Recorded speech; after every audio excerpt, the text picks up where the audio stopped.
नमः शिवाय। हर हर महादेव। स्वागत है आप सभी का हमारे चैनल डेली स्पिरिचुअल स्टोरीज पर। आज आप सुनने जा रहे हैं सावन शिवरात्रि की अमर कथा। कहा जाता है कि इस कथा को पूरा सुनने से भगवान भोलेनाथ आपके हर दुख को दूर कर देते हैं और आपके घर पर सुख समृद्धि का आगमन होता है। प्यारे भक्तों, श्रावण माह के कृष्ण पक्ष की चतुर्दशी तिथि को सावन शिवरात्रि मनाई जाती है और इस साल सावन शिवरात्रि 11 अगस्त मंगलवार को मनाई जा रही है। सावन शिवरात्रि के दिन कावड़ जल चढ़ता है और इस दिन भगवान शिव का पूजन विशेष शुभ फलदायी माना गया है। इस दिन शिव भक्त भगवान शंकर की पूजा करने के साथ ही इस व्रत कथा को अवश्य ही सुनते हैं। शास्त्रों के अनुसार इस कथा को सुनने से व्यक्ति को भगवान शिव की कृपा से मनोवांछित फल की प्राप्ति होती है। तो आप भी इस कथा को अंत तक सुनिएगा। प्यारे भक्तों, कथा शुरू करने से पहले आपसे एक छोटा सा आग्रह है, कृपया करके कमेंट पे लिख दीजिए हर हर महादेव। चलिए सावन शिवरात्रि की पौराणिक कथा शुरू करते हैं। प्राचीन काल में चित्रभानु नाम का एक शिकारी था। वह अपने परिवार का पालन पोषण पशुओं की हत्या करके करता था। उसने एक साहूकार से कर्ज लिया था। कर्ज को समय पर नहीं चुका पाने के कारण साहूकार ने क्रोधित होकर शिकारी को बंधक बना लिया। संयोग से उस दिन शिवरात्रि थी। बंधक में रहते हुए शिकारी ने भगवान शिव से जुड़ी धार्मिक बातें सुनी और शिवरात्रि व्रत किया और कथा भी सुनी। शाम को जब साहूकार ने शिकारी को बुलाकर पूछा कि कर्ज कब तक चुका सकते हो, तब शिकारी ने अगले दिन कर्ज चुकाने का वादा किया। साहूकार ने शिकारी को बंधन से मुक्त कर दिया। शिकारी जंगल में शिकार करने के लिए निकल गया। दिन भर बंदी गृह में रहने के कारण शिकारी को बहुत तेज भूख प्यास लग रही थी। जंगल में घंटों भटकने के बाद शिकारी एक जलाशय के पास पहुंचा।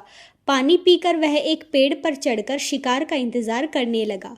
शिकारी जिस पेड़ पर बैठा था वह बेलपत्र का पेड़ था और उसके नीचे एक शिवलिंग था जो बेलपत्रों से ढका हुआ था। भूख और प्यास से थका शिकारी उसी मचान पर बैठा रहा। शिकारी ने मचान बनाते समय पेड़ से कुछ टहनियां तोड़ी थी। संयोग से वह टहनियां शिवलिंग पर जाकर गिरी। इस तरह से शिकारी के दिन भर भूखे प्यासे रहकर अनजाने में शिवरात्रि का व्रत हो गया और शिवलिंग पर बेलपत्र भी चढ़ गए। रात्रि का एक पहर बीत जाने के बाद एक मृगी यानी कि हिरणी तालाब के किनारे पानी पीने के लिए पहुंची। शिकारी ने उसे मारने के लिए अपना धनुष उठाया और फिर संयोग से उसके हाथ से कुछ पत्ते और जल की बूंदें फिर से नीचे शिवलिंग पर गिर गई। अनजाने में शिकारी की दूसरे पहर की पूजा भी संपन्न हुई। इस मृगी ने शिकारी से निवेदन किया कि मैं थोड़ी देर पहले ऋतु से निवृत्त हुई हूँ, अपने प्रिय की तलाश कर रही हूँ। मैं वचन देती हूँ कि अपने पति से मिलकर जल्द ही तुम्हारे पास लौट आऊंगी, तब तुम मुझे मार लेना। शिकारी ने उसे जाने दिया। अब रात्रि का आखिरी पहर बीतने वाला था। फिर एक और मृगी अपने बच्चों के साथ उधर से निकली। शिकारी ने उसे मारने के लिए अपना धनुष उठा लिया। ये देखकर मृगी बोली कि मैं इन बच्चों को इनके पिता को सौंपकर लौट आऊंगी, तुम तब मुझे मार लेना। शिकारी ने उसे भी जाने दिया। शिकार नहीं कर पाने के कारण वह बेहद ही परेशान हो गया। पेड़ पर बैठकर बेलपत्र तोड़ तोड़कर नीचे फेंकता रहा। इस तरह से उसके तीसरे पहर की पूजा भी संपन्न हो गई। सुबह होने लगी तभी एक मृग उस रास्ते पर आया। अब शिकारी ने सोचा कि कुछ भी हो जाए वह इस बार शिकार जरूर करेगा। शिकारी को देखकर मृग ने कहा कि अगर तुमने मुझसे पहले आने वाली मृगियों और बच्चों को मार डाला है तो मुझे भी शीघ्र ही मार दो, क्योंकि मैं उन मृगियों का पति हूँ, और अगर तुमने उन्हें जाने दिया है तो मुझे भी कुछ समय के लिए जीवन दान दे दो। मैं वचन देता हूँ कि उनसे मिलकर मैं तुम्हारे पास उपस्थित हो जाऊंगा। शिकारी ने उसे भी जाने दिया। अनजाने में ही सही, लेकिन शिकारी के व्रत, रात्रि जागरण और शिवलिंग पर बेलपत्र चढ़ाने से उसका मन अपने आप ही निर्मल हो गया था। थोड़ी देर में वह मृग अपनी पत्नियों के साथ शिकारी के सामने आ गया।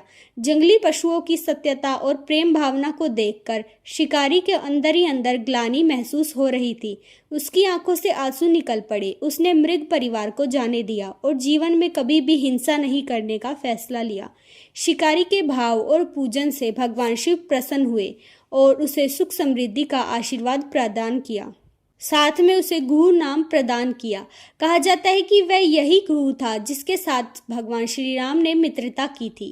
तो प्यारे भक्तों, यह थी आज सावन शिवरात्रि की अमर कथा। आपको यह कथा कैसी लगी हमें कमेंट करके ज़रूर से ज़रूर बताइए। और अगर अच्छी लगी हो तो हमारे चैनल को सब्सक्राइब कीजिए। मिलते हैं अगली एक और वीडियो में। हर हर महादेव।